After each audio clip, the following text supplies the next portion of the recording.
भाई मैंने सेक्टर 16 से ओखला फेज़ 2 के लिए आ रहा था, तो एक अंकल को मैंने देखा।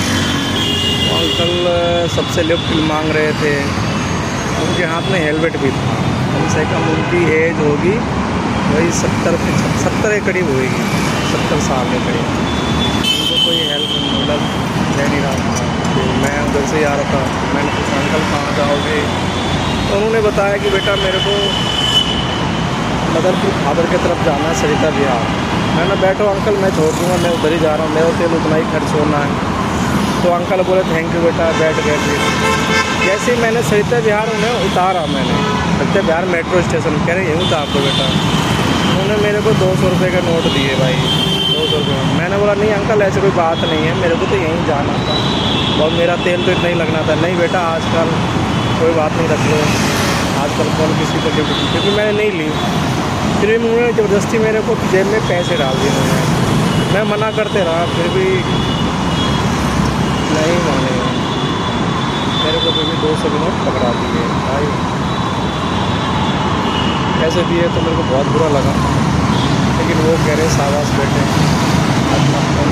भाई मैंने सेक्टर 16 से ओखला फेज़ 2 के लिए आ रहा था, तो एक अंकल को मैंने देखा। वो अंकल सबसे लिफ्ट मांग रहे थे। उनके हाथ में हेलमेट भी था। कम से कम उनकी एज होगी वही 70 के करीब होगी, 70 साल के करीब। उनको कोई हेल्प मतलब दे नहीं रहा था। तो मैं उधर से ही आ रहा था।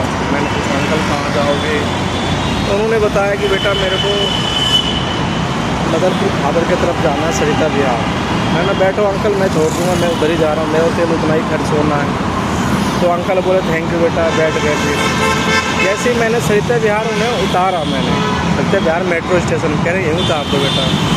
उन्होंने मेरे को 200 रुपये का नोट दिए भाई, 200 रुपये। मैंने बोला नहीं अंकल ऐसे कोई बात नहीं है, मेरे को तो यहीं जाना था और मेरा तेल तो इतना ही लगना था। नहीं बेटा आजकल कोई बात नहीं, रख लो, आजकल कौन किसी को गिफ्ट, क्योंकि मैंने नहीं ली। फिर भी उन्होंने ज़बरदस्ती मेरे को जेब में पैसे डाल दिए उन्होंने। मैं मना करते रहा, फिर भी नहीं माने।